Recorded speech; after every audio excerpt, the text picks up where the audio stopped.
Hey, welcome to the Joe Mel Show. I'm Joe. I'm Melissa. And this is a podcast where we discuss life, marriage, and parenting from a Christian perspective. And today, technology should be on that list, right, Mel? Yes. We're talking about technology and parenting specifically, how those two things merge and sometimes clash and intersect. But there's I guess this is one of my interests, one of my many hobbies I have is to learn about technology and how it affects people. I love learning about the history of certain technologies or how certain technologies may influence human behavior, maybe individually, maybe as a society. It's interesting stuff. And I don't remember how I came across this book, but I read a book called The Anxious Generation by Jonathan Haidt.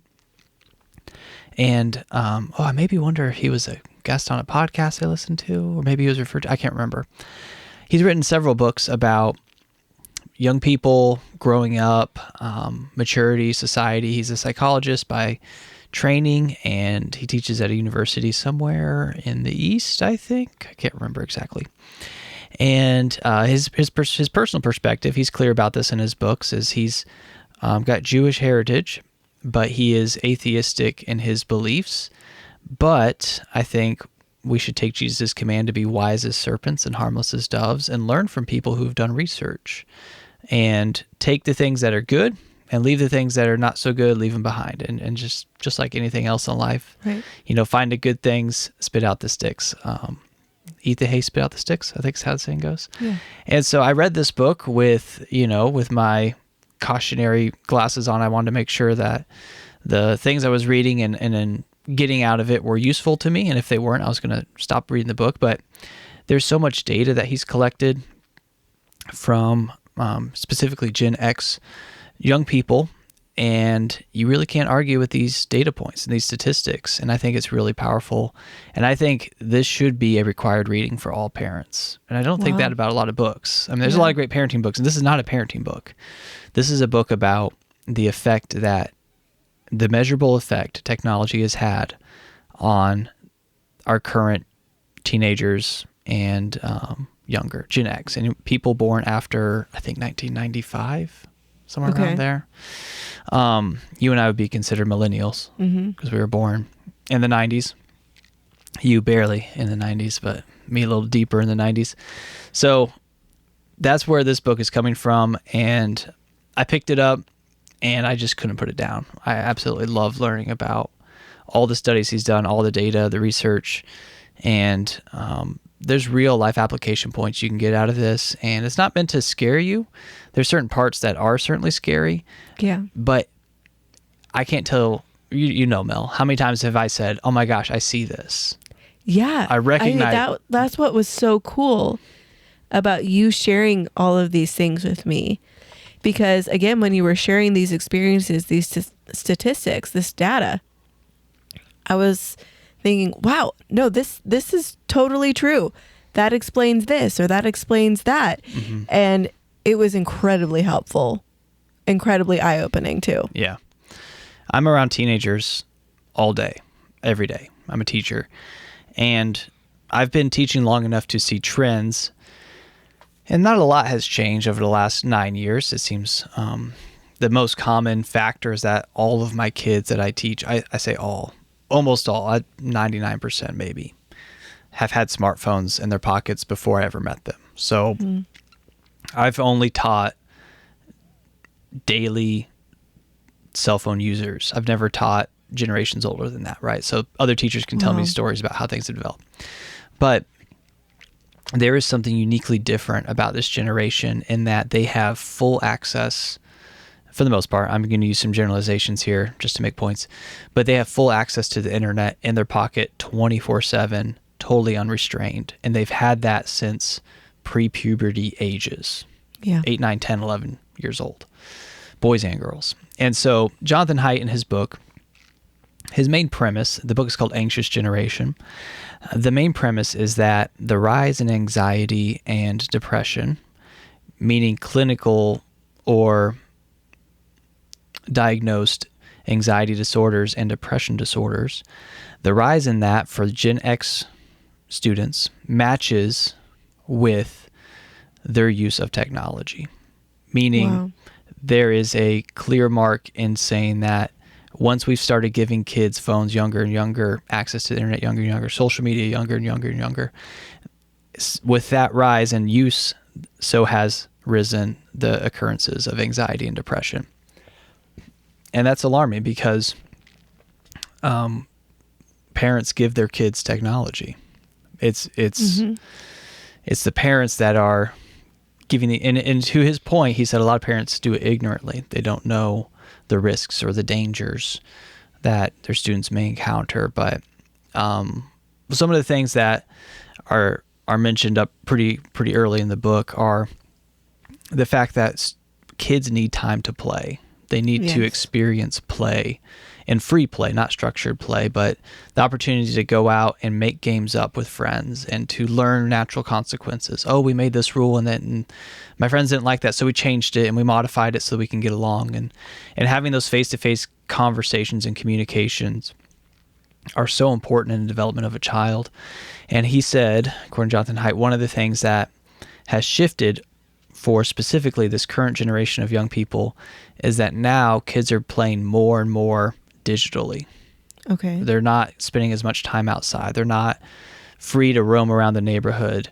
They're more inclined to enjoy gaming or chatting on messengers or different types of apps. And it's becoming a replacement for some of that outside play and that outside roaming around. And one thing that really struck me was when he talked about parents wanting to keep their kids safe from the neighborhoods and from the dangers that lurk around, stranger danger, that sort of thing. And he says, and he asserts that parents took that mentality of keeping their kids safe, and then all of a sudden, or they're enacting that, so they're keeping their kids inside more and not letting them go out and roam freely. And then along came the cell phone and video games and online gaming and all the things that happen on their phones. And so now kids are taking these and their worlds are now shifting to an online virtual world that's totally, in the parents' mind, their kid's safe because they're in the next bedroom across with them. Yeah. They're in the house. But this young person, this student, could be in heaps of danger from, the worst of the worst is online predators, people that are going to physically, maybe sexually hurt their child. That's the worst of the worst. But even just being in situations where they're being cyberbullied, or where they're looking at images of people and they're judging themselves and they're feeling less and less secure in who they are, and they're developing these anxieties about the outside world and not measuring up. It can become a very, very harmful, scary place that is completely unknown to the parent. At least it was, up till a few years ago. I think parents are becoming wiser and wiser, but for the most part, parents sort of, as a whole, and this is what he asserts, parents gave their kids technology and said, hey, be safe, stay in the house.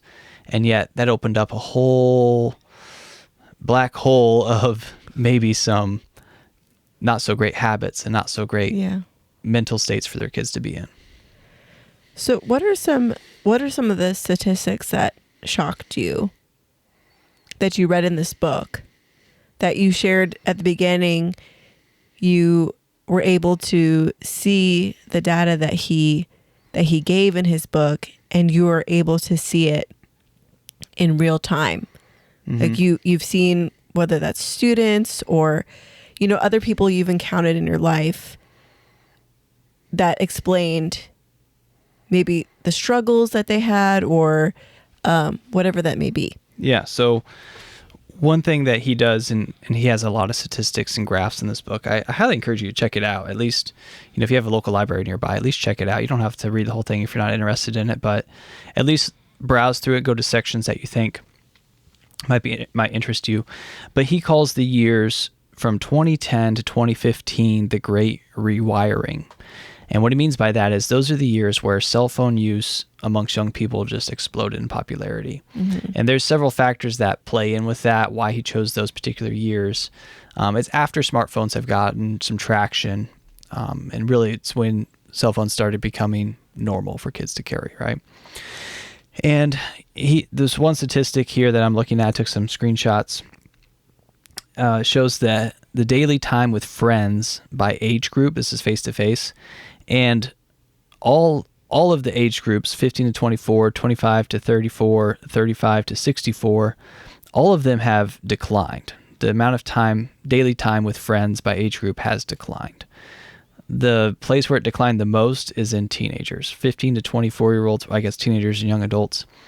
They dropped significantly in the past 10 years. The past 20 years has dropped significantly from almost 150 minutes per day on average till 2020 was 40 minutes per day. And then they said they stopped counting because COVID really messed things up with that. This is pre-COVID. But the amount of face-to-face time that kids are having with each other is declining so much because they're getting their social time through a screen. And they're getting social time through video games. And they're getting social time through sharing things on Instagram and feeling like that's what they want to do. And I see this at school. I see my students when there's free time, whether it's lunch between between classes, or maybe we have an assembly and the assembly gets done a few minutes early. Kids would rather, for the most part, again, I'm making generalizations, kids would rather spend time on their phone than talking to their friends who are literally right there next to them. Wow. And so it's not uncommon to go and see entire tables of teenagers where if there's five of them are on their phones, but they're all sitting together. And they'd say they're all friends. It's not like they're forced to sit there. They sat with each other. And people may think, oh, Joe, you're just being hypercritical of technology and, they're doing interesting things. That may be true, but why do we also have a huge epidemic of kids who are, either self-diagnosed with anxiety, that's really popular to self-diagnose, or clinically diagnosed with anxiety and are being given, doctors are giving them medications for depression and things. Why are we experiencing such a rise in that? There's got to be some correlation there. And I think the data really holds up that there is. Right. So these kids there's less face-to-face interaction, but there's still this facade that they have like real deep, meaningful relationships, and that's affecting them. Mm-hmm. Right? Yeah. Being really engrossed in the digital world and it's making it a substitute for the real world, it doesn't help the development like real life does. And this is where this is core to the argument of why younger people are being more highly affected than even people like you and me. We're in our 30s now. Yeah. We had cell phones when we were teenagers, but they weren't smartphones. Right. Right. We used to get in trouble for going over on the texting limit or whatever. Yeah. Yeah. Right. Like you didn't. How many do you remember your texting limit? No, because I never exceeded it. Oh, you stayed underneath it? But yeah, I always stayed underneath. But my sister, on the other hand, would get in trouble for texting way too much. She went over on her texting limit. Yeah, probably cost your parents some money. We used to get paper bills. Yeah. And it would say like how many text messages went out, how many text messages were received. And so most of the time she would be the one in trouble because she costs the most money. So one thing that Haidt noticed in his research was that people who experience this full access to the internet, this full access to the pressures of social media and keeping an online presence, one difference for us is that we had that much later, right? Like I didn't have a Facebook account, and that was back when Facebook was cool among young people. Right. I didn't have a Facebook account until 2008. I was 17 years old. Yeah, that was me too. It was right before my senior year of high school. And so the pressures and stuff were there, absolutely. The sense that I need to impress people was there, absolutely. But it became after puberty. Yes. Okay. Yeah. And one of the things that he argues for in his book is that puberty is a very, very sensitive time in development. Let me read something to you. So he says puberty is a period where we should be particularly concerned about what our children are experiencing. Physical conditions, including nutrition, sleep, exercise, matter throughout all of childhood and adolescence. But because there is a sensitive period for cultural learning and because it coincides with the accelerated rewiring of the brains that begin at the start of puberty, those first few years of puberty deserve special attention. And one thing that he is arguing for is that kids need a lot of positive affirmation during this period of time where they're changing. And he said your brain is literally rewiring itself to think like an adult. And all these hormones are firing off in your body, and it's causing all these changes. And the last thing you need to do is make a child feel more insecure about who they are. And he's found through his research that social media has affected younger girls more than boys, and he argues that it probably has to do more with that the comparison that girls do, where they see another girl and they think, well, I'll never be as pretty as her, or I'll never be as famous as her, and there's this deep-rooted cycle of just feeling inadequate, and it has a really, really harmful effect on young girls. And when they're doing that, when they start looking at other people and saying, I'll never measure up to them, when they start doing that at 8, 9, 10 years old, it creates this, I mean, you remember middle school. Was it an awkward time for you? Oh, incredibly awkward time. Can you imagine if you I had would never want to Instagram repeat those years. And you just absorbed image after image? Oh man. And you know how the algorithms work. Once you start paying attention to a certain type of post, Meta goes, oh, they like that, I'm going to give them more of that. And so it puts these girls through this awful cycle of just constantly comparing themselves to others, and then they grow more and more insecure, and their social validation, because they're not spending as much time with their friends who are equally awkward and concerned, they're spending more and more time online where everyone's living behind this facade of being perfect. Right. They don't have people that are normal around them. Yeah. You know, they go to school, sure, but everyone's just as concerned as they are. So they don't really have people that they can be real with and talk through things with. So it's scary.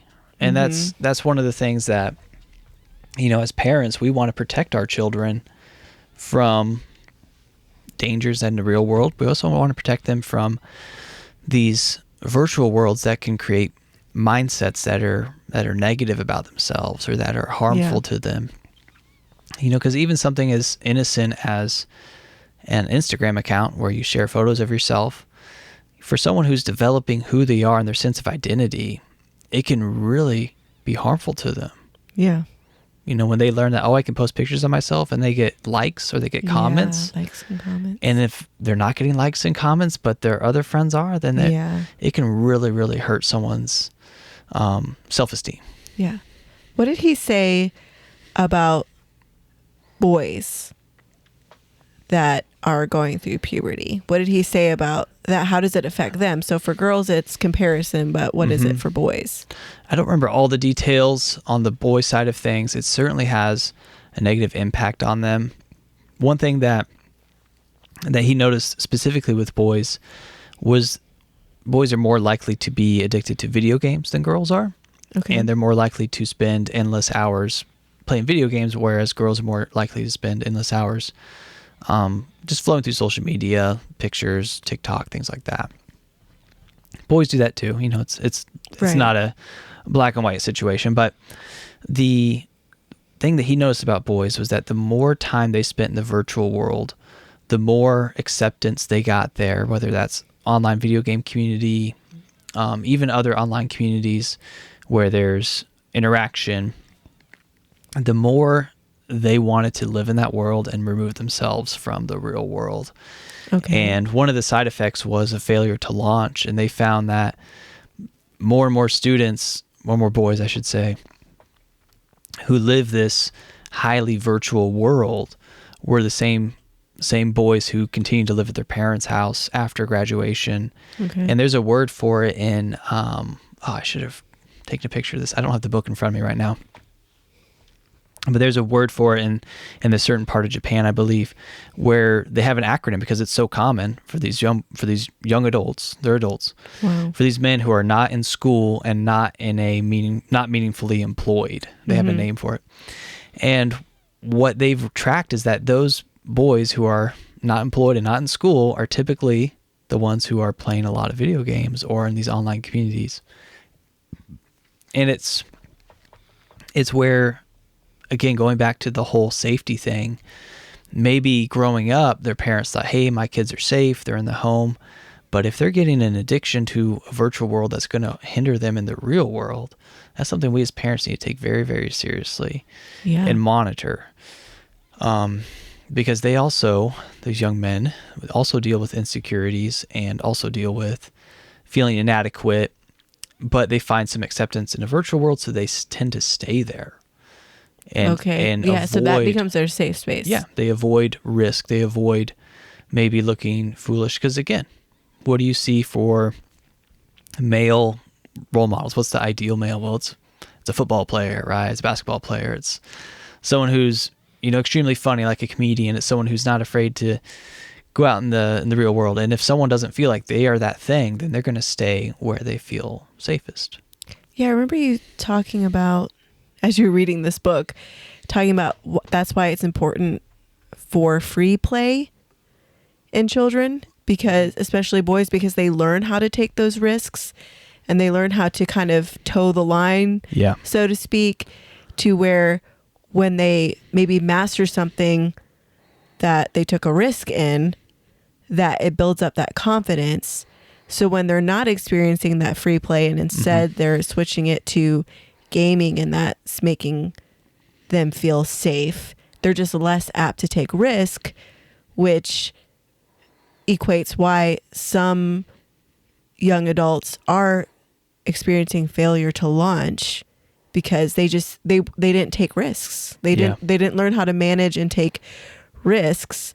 And I just remember that conversation because you were saying that's why, I take our kids outside and I have them maybe, not anything dangerous, but they're in situations where they have to learn how to manage risk. Yeah. And that's why it's so important for them to do those things. And that's why I'm doing it. And I thought, oh, okay, because I tend to, nurture and want them to be safe and not get hurt or anything like that. But if they don't take risks and they don't know learn how to manage that, that could potentially lead to some repercussions. Yeah, let me read this to you. You're exactly right. So there's a term called anti-fragile, and there's researchers that have done research on child development, and they advocate for creating children who are anti-fragile. What that means is they're not so fragile that they're afraid to take risks, and they've experienced how to manage risks at a low level with slightly less, not severe consequences. What's the opposite of severe? With minor consequences, and they develop the stamina to survive. They also develop the tenacity, the things that we look for in productive adults. So here's a quote. This is from page 74. He says, well-intentioned parents who try to raise their children in a bubble of satisfaction, protected from frustration, consequences, and negative emotions, may be harming their children. They may be blocking the development of competence, self-control, frustration tolerance, and emotional self-management. Several studies find that such coddling or helicopter parenting is correlated with later anxiety disorders, low self-efficacy, which is the inner confidence that one can do what is needed to reach one's goals, and difficulty adjusting to college. Children are intrinsically anti-fragile, which is why overprotected children are more likely to become adolescents who are stuck in defend mode. In defend mode, they're likely to learn less, have fewer close friends, be more anxious, and experience more pain from ordinary conversations and conflicts. Wow. So what he talks about there with defend mode is looking at the animal world as an analogy. You have certain animals who are in defend mode all the time, like rabbits. Rabbits are scared of everything because they have a lot of predators, right? Right. It's not very common to see a rabbit just having a good time, right? Just chilling out and relaxed. Yeah, they're always anxious. Yeah, they're always anxious, right? They're Yeah. always, they have their ears up. They're always listening like, oh my gosh, what's going to hurt me next? And I have seen rabbits play before, but it's very rare, and it's because I'm really far away from them, right? Yeah.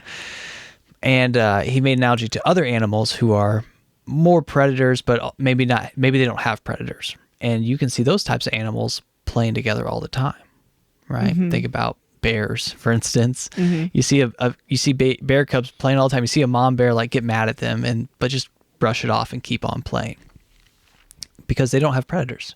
They're in explore mode, and in explore mode, they're looking through their environment with a lens of what can I learn, what can I do, what's cool, and they learn things that hurt. Like, oh, that's hot, so I better not touch that. Oh, that's cool, I better not jump in that icy river.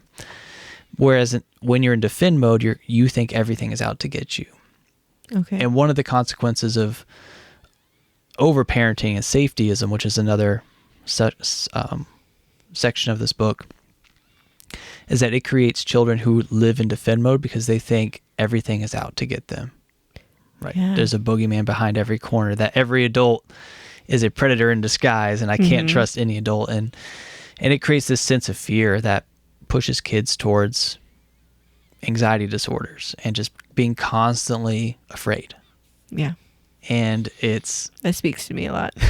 it's sad. But again, as a public school teacher, I see a lot of kids who live in fear all the time. They would rather like take an F than stand in front of the class and answer a question. Wow. And it's not everybody. Yeah. But it's a lot of kids. And it's a lot of kids who spend a lot of time online, who spend a lot of time watching TV and exploring TikTok. And it's nothing wrong with any of those things on their own. But when that person is so unbalanced that they can't function in a normal public environment, it's sad. And, Right. I want to help people. I want to help students grow. I want to help my kids grow into meaningful Christians and adults. And I think there's a lot of good arguments for keeping kids safe, not only in the real world, but in the digital world, and then pushing kids out into the natural world to learn things and to learn how to communicate.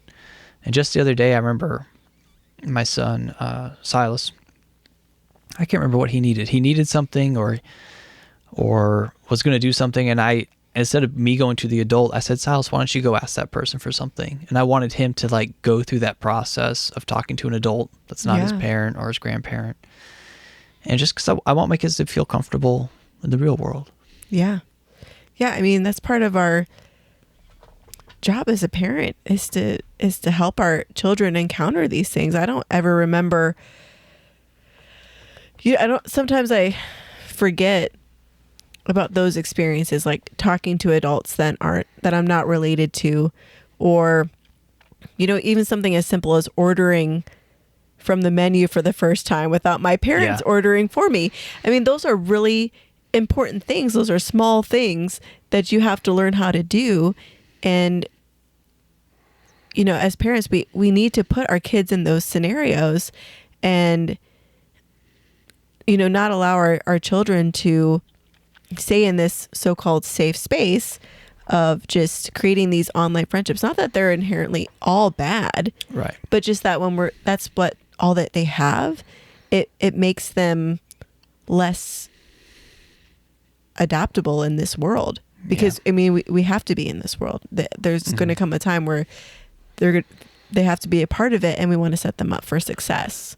So, And I think one of the dangers is starting too young with children to where they think this is normal, because game designers, phone designers, they're not stupid, right? There's this huge competition for your eyes, right. right? You've heard the saying before, like if something is free, you're not enjoying the product, you are the product. Your attention is being sold to advertisers. Wait a minute, did I say that right? Yeah, your attention is being sold to advertisers. Advertisers are paying that person for your attention. Yeah. You are the product.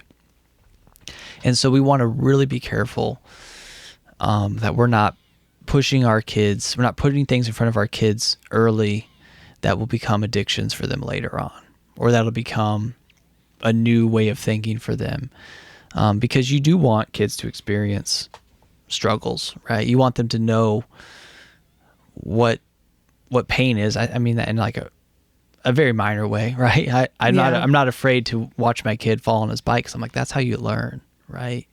You fall and you get back up. You know, if my kid can learn that at a young age, when something happens to him later in life, he's not just going to give up and quit, right? I want resilience. Exactly. I want resilience in my kids. And I want them to call for help, yes, but I also want them to know I am going to help them and then encourage them to try again, and not just say, "Oh, you're fine. You don't need to do this." You know, riding bikes, who does that anyways? You know, whatever. Mm-hmm. You know, I want our kids to grow up feeling like they can do these things that they want to do, even if it's challenging. Right. One of the things. Oh, go ahead. I was just going to ask you, unless you want to move this to the end, but just, you know, were there any things that he gave, like any boundaries, any things that he recommended, any practices he recommended in his book? I mean, outside of maybe, you know, where he talked about the really important years of puberty. Mm-hmm. Does he recommend not having social media during that time, or not getting him a phone during that time? Did he give any recommendations like that? Yeah, he gave some specific age suggestions. I don't remember what they are off the top of my head, but it was something like no phone until 8th grade or something like that, maybe 13. I think he gave a specific age. And then no social media until high school or something like that. And I thought it's great to have some rules and restrictions. I felt like they were a little bit young, in my opinion. I think having full internet access should be something that's maybe reserved a little bit later. But you got to balance it out with, like, well, if they're in high school and they have a Chromebook, they have access to the most of the internet. So yeah. What he also advocated for was just managing how that's used, right? If just because they have a phone doesn't mean their life is ruined, right? It doesn't mean you give them all control and you're like, okay, I guess we're done parenting now because they got a smartphone, they're on their own. No, he advocates for learning what's on there, how to use it, when they're allowed to use it, but before they even get a smartphone, like, help them know the value of free play, help them know the value of communicating face to face. And here's something, this is a quote from page 94. He said, "Smartphones and other digital devices bring so many interesting experiences to children and adolescents that they cause a serious problem. They reduce interest in all non-screen based forms of experience." Oh, wow. And he compares smartphones to cuckoo birds, which lay their eggs in other birds' nests, and then those baby chicks, what am I saying? The cuckoo bird, which lays its eggs in other birds' nests, the cuckoo eggs hatch before the others, and the cuckoo hatchlings promptly push the other eggs out of the nest in order to commandeer all the food brought by the unsuspecting mother. And then those cuckoo birds are then raised by their surrogate mother, who thinks they're his own kids. It's crazy. He says, similarly, when a smartphone, tablet, or video game console lands in a child's life, it will push out most other activities, at least partially. The child will spend many hours each day sitting enthralled and motionless, except for one finger, while ignoring everything beyond the screen. Of course, the same might be true of the parents as well, as the family sits alone together. And what he's saying is, again, it's not bad to have a screen in your home, or to have a video game, or to have a cell phone. But the problem is, as a young child, it's so engaging. It's so enthralling. Yeah, it is. I mean, you just feel like you can do anything in a video game. You can experience anything on the internet. And it becomes so attractive that your desire to go out into the real world just gets smaller and smaller and smaller and smaller. Oh, wow. And so that creates this habit of just seeking that, you know, the dopamine that comes when you play a game, when you watch a video. And as a child, it's way more severe in their development than it is for an adult. And it's sort of this unfair thing. You know, why should adults get to do this when kids can't? Well, because adults are already developed in their brain. Like we have years of development that a child doesn't have yet. And so even when he did studies comparing millennials to Gen Xers, it is different. Like, it's different because we didn't have these technologies when we were young kids. Right. Right. Tablets weren't a thing when I was 4 years old. No. Right. And so we didn't have that instant fun, that instant gratification. And that's what I think he's pointing to as being so dangerous, is when those things are introduced at such a young age, it's hard for real life sometimes to compete. Because in the digital world, they take the best of reality and they package it in a nice shiny screen and they make it fun and engaging. And like I said, he's not saying we should kill all phones and, destroy the internet. Yeah. He likes all that stuff. It's important and he enjoys it. But as a parent, we really need to guard what we allow our kids to have access to, even though it may be innocent and maybe be morally neutral or even morally positive in a lot of ways. We got to ask ourselves, is this good for them in the long run? Am I setting them up for success in the long run? Because if it's going to hurt them in the future, we got to really, there's enough research out there now as parents, we can't claim ignorance anymore and say, oh, I didn't know all these dangers were out there. I didn't know that pornography would be such a big issue, or that, self-esteem would be such a big issue. Like, no, there's too much research out there to ignore it. We need to be smart parents. We talked to a couple just recently that had that has a son in high school, at a Christian high school. And there was a friend, there's a couple other people in this small Christian high school who were dating, and they had a falling out, and the boyfriend sent the entire class nude pictures of the girl in school that she had sent him previously, as a way, okay. Remember this story? Yes. As a way of getting back at her and shaming her. And all these young men who had no desire to see any of this, they all got bombarded by these images. I think it was through Snapchat, that particular instance. Snapchat. And they reported it. The boy got expelled. The girl's still in school, and so those boys have to live with the fact that they've now seen their classmate naked. Yeah. And none of them... It was a Christian school. It's a Christian school. Right. Christian school. Yeah. And so if that's just one example, I mean, we know that story. Yeah. But how many stories does that represent that we don't know? Mm-hmm. Right? And that's, for a lot of teenagers, I think that's like regular life. Like, they think that's normal. Yeah, unfortunately. It's scary. So, like, there's this whole shift in what's normal and what's communication, and it's, a lot of it's not God honoring, right? Uh-huh. It's shameful what's happening a lot of times on these kids' phones. And so as parents, we got to educate our kids. We got to help them know, like, there's a responsible way to use technology. Yeah. There's a way technology can be addictive and dangerous. Yeah. There's a way it can be very helpful and powerful. Yeah. And useful for the kingdom of God and for their education. But we can't just sit back and let them do whatever they want.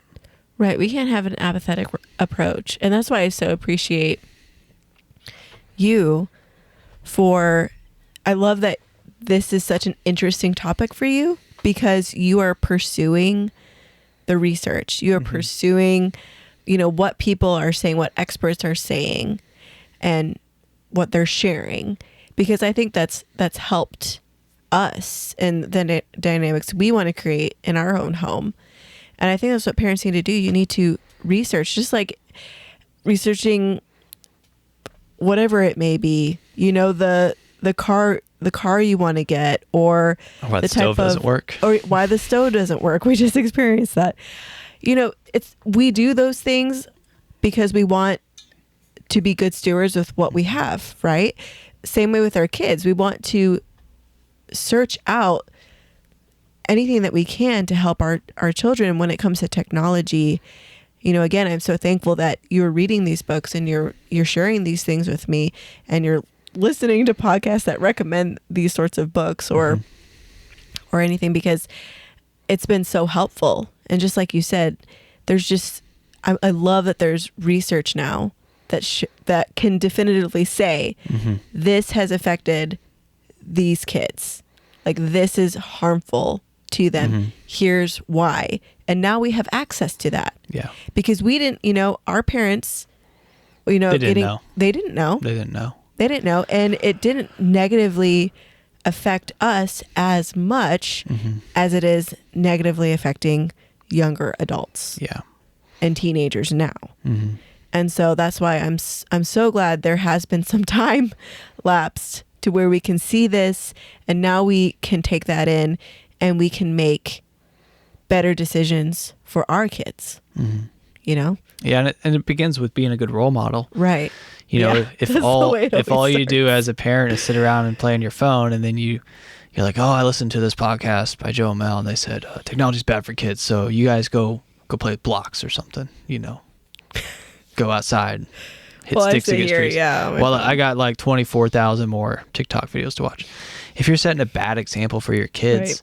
then it's just going to create this disorder in your family. You're going to have this, I don't mean disorder like mental disorder. I mean like you'll be disordered. People will be upset at you for being a hypocrite. And so we've got to be willing to set boundaries, but also be real with our kids and say, hey, I have a smartphone. I use it. It's really helpful for me to get to places I don't know how to drive to because I'm terrible with directions. You don't have a smartphone because you're a kid and you don't need one. And there's a lot of harmful stuff on there that you could fall into, and I want to protect you. And you just got to have those real conversations with them, but at the same time, do things with them to say, like, I love being with you. I enjoy spending time with you without my phone. And I would encourage you, like, do fun stuff and don't take pictures. Because if it becomes about taking the pictures, then you're doing things for the wrong reason. Ooh, that's right? good. Then you're Yeah. living for someone else. You're living for those people you're trying to impress that don't Yeah. care about you. Keep it coming. This is good for me too. Like you're preaching to me Seriously. too. Okay. Like and that's what parents our age, we're kind of sucked in this as well. Yes, Because now we're trying to be yes. the trendy parent that people want to be, right? We're trying to be the parent that gets that viral post on Instagram or Facebook. And we gotta fight that. Fight that urge to play the competition game of I'm a cooler parent than you. And your kids pick up on it. That's good. Your kids pick up on it. That's really So good. if you're going to spend time with your kids, spend time with your kids. And don't allow, so solutions. You asked me earlier Yes, I about want to some know solutions. what are some things Besides just some that basic we want to do age with our own requirements. kids. Yeah, one of the things that Jonathan Haidt recommends is giving your kids more free play and Okay. trusting them more to do more independence. Do things more independently. Okay. He gave the example of like going to the store and picking something up. Now that works if you live in a city. If your kid has to walk 12 miles to the store, it's not a good idea. Where we live, Yeah. I don't want my kids walking on the highway. There's no sidewalks, so that's not going to happen. But, there might be an errand they can run that's down the street to the neighbor's house. We know all of our neighbors, so that's a fairly safe thing to do. Yeah. I'm not sure that really counts either for his thing. He was like suggesting, your kids as teenagers learn how to ride the subway systems. I was like, wow, that's pretty gutsy, pretty trusting. But giving your kids opportunities to prove themselves in the real world somehow Okay. and building that self-esteem and that confidence. That was one thing. Another thing was just monitor what they're doing and have open conversations about what your kids are wanting to do online and why they want to play, and then set limits on it and say, hey, we're going to do this, but we're not going to do this. We're going to do this, but we're not going to do this. And hold to it. Remind your parents that you're the parent. And you still remind your kids.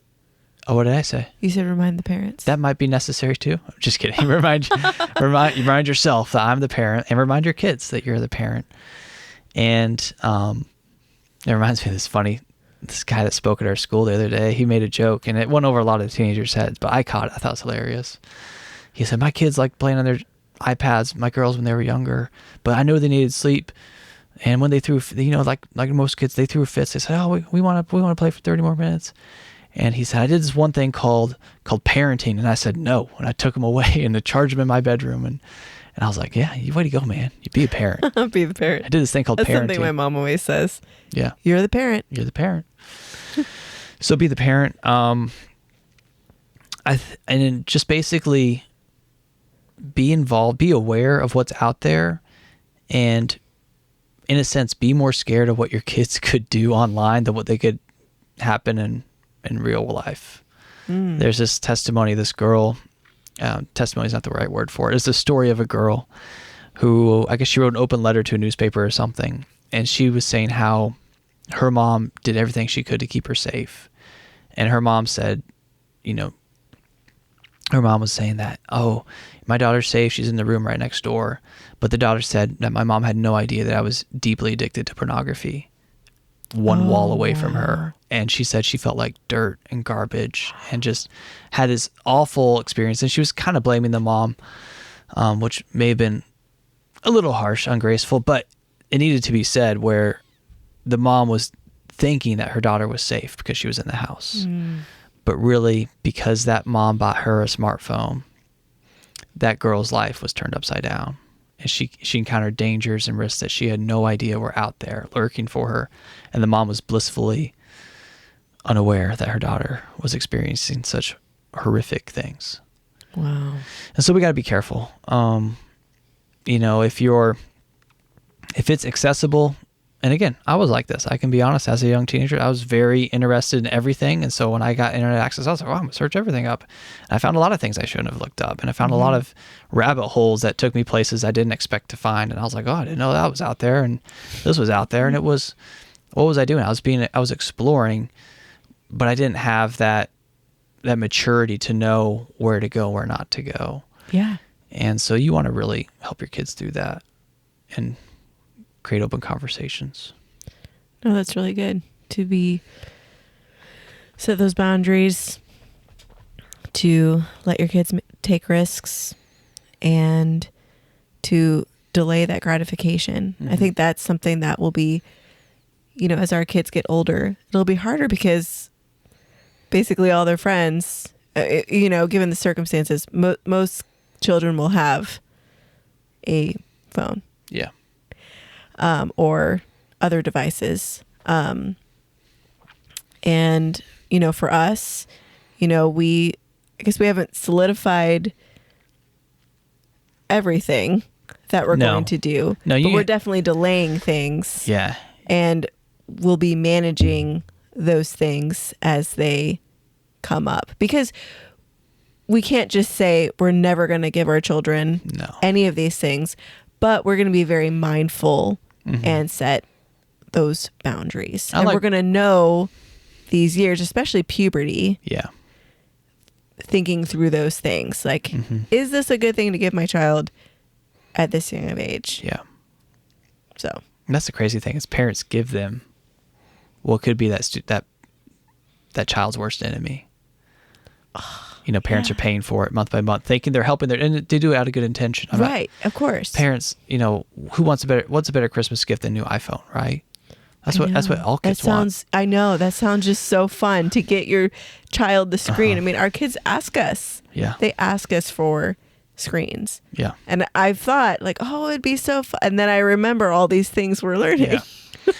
Yeah. It's sad because there's such amazing devices. But the devil's got such a hold on a lot of these companies and a lot of the users that are out there that it's just preys on children, and it gets them it really harms their self-esteem. It really harms their development.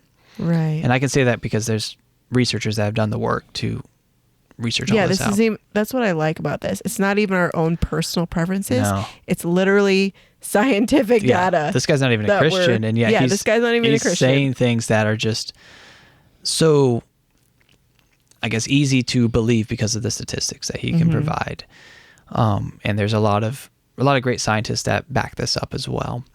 But one thing, we do a few things. We can talk about what we do before we go on this extremely long episode. One of the things we decided was that we didn't want our kids to spend more than 2 hours a day in front of a screen, period. That's true. And we've 8 years, we've held that pretty much solid. Yeah. There have been very few days, maybe a road trip or something like that, where we were a little bit lenient here and there. But our kids don't spend more than 2 hours a day in front of a screen. In fact, most days it's far less than that. And that's any screen. Mm-hmm. And something else we decided when we first had Silas, our firstborn, was that we didn't want to use our cell phones as pacifiers. Yeah. And so our kids never use our phones. I can say that, right, as I can use absolute statements there. Yes. Most people tell you not to use absolute statements. You will never see my kids holding my phone. Yeah. Period. Full stop. And I'm not saying that because I'm proud, but like you just won't. It's just something we decided, and our kids don't ask because they know there's no games on there for kids. I'm not going to watch them, let them watch YouTube. If I'm going to show them something on my phone, I do that. I hold it. Right. Yeah. We're I'm like, hey, let's watch this video I took of you guys earlier today, or, oh, check out this funny thing that happened, or they'll be interested in something. I showed Silas a yo-yo video recently. Because you got him a yo-yo to play with. Yeah. But we decided early on we didn't want our cell phones to become pacifiers and for our kids to be raised by cell phones. We've never given our kids tablets and things. We're pretty old-fashioned around here. Yeah. As far as technology. And no condemnation to those who do it otherwise. I just ask you to be intentional. Like, if you're going to make a decision, don't do it because it's common or because other people do it. Do it because you think it's the right thing to do. And it fits the needs of your family. Yeah, like we do, question yourself. Question, am I making the right decision? Yeah. Because you gotta be ask God for wisdom. You got to be flexible too. Things change. I'm not going to sit up here and say, everyone should do this and this. No one has to have a cell phone by this date. I thought about that and I was like, man, I'm thinking, I'm not ever going to give my kid a smartphone. He's going to have a dumb phone until he's 18. Then I thought, oh, wait a minute. What if he needs to buy something? What if he needs to order a movie ticket online? Or, what if he's lost? Concert ticket online, something like that. What if he's driving, doesing have Google Maps? Like that would stink. So maybe you got to be understanding. We are going to make, we're going to have to set those boundaries. I think taking an incremental approach is wise, to where you don't go all in either bucket, right? You're not going to go, we're all in, just give them whatever they want, totally unrestricted. And you don't go, oh, you're getting nothing from me. Because what you don't want to do is drive your kids to go underground. Exactly. And no underground. Just if you have teenagers out there, you might want to ask them how many of their friends have burner phones or have 4 Instagram accounts, or their parents set up an Instagram account that they think they're using, but really they have 3 other ones, because you can make as many Instagram accounts as you want, because you can make as many email addresses as you want. It's wild. So what you don't want to do is drive your kids underground. Right. You shouldn't fold anything, but taking it step by step, the trust you develop when a child is young, the rapport you build, I think that goes a long way in helping them understand the why behind things. Yeah. And I would share it. Like, I plan on sharing stuff from this book or whatever book is newer, because this book will be old by the time my kids are teenagers. But sharing it with them and with my kids and saying, hey, this is what's going on. This is what happens when someone becomes addicted to something like technology. It can be bad. And I want them to know that there's real dangers out there. Right. And because I know we've shared, like, you're the parent, you can tell your kids, I'm the parent and this is why. But explaining things is really important too. Yeah. Even if maybe they don't understand it fully, it's good to have those open conversations. And the older you get, the older your child gets, the more important that is. Yes. As you become more of a coach and less of a boss and just telling them what to do step by step. My son, I want my 3-year-old to obey me instantly without questioning. Yeah. I want my 8-year-old to do that as well. But I also want my 8-year-old to think. Yes. And to know the why behind it, so that he can make really good decisions when I'm not around. Yeah. And then when he's 16, I'm going to want him to hear other adults talk and think, what is their motivation behind that? Where is that world? What worldview is that coming from? And that means giving your kids a lot of whys behind stuff. Yeah. And so taking that time to explain, really important. I got to wrap this up. This is a fun conversation. I know, this is super fun. Did you have something else to talk about? No, okay. That's it. That's all. Okay, we might do a second parter on something else related to technology and parenting. I think it's important. I think it's good to keep this conversation going. Yes, for sure. So again, the book that I read that we referenced a lot in this podcast was called The Anxious Generation by Jonathan Haidt. I do not agree or condone everything he says, but a lot of it is super, super good. And I think everybody should read it. I think every parent should read it, at least pick it up and skim through it and read some of the stuff. He starts out with a really great analogy about sending your kid to Mars, even though there's no research on how kids are going to survive or what the harmful effects may be on living on Mars. But anyways, you got to read the book to find that out. So if you want to check his stuff out, I encourage you to do so. And we are happy you tuned in. If you have any questions or comments, any suggestions for parents out there in technology, we'd love to hear them. You can contact us on our Facebook page, message us there, or leave a comment in your Apple Podcast app, your Spotify app, or anywhere else you can make comments on, and we'd love to hear from you. So anyways, thank you for listening. Have a great day. Thank you, guys. Bye.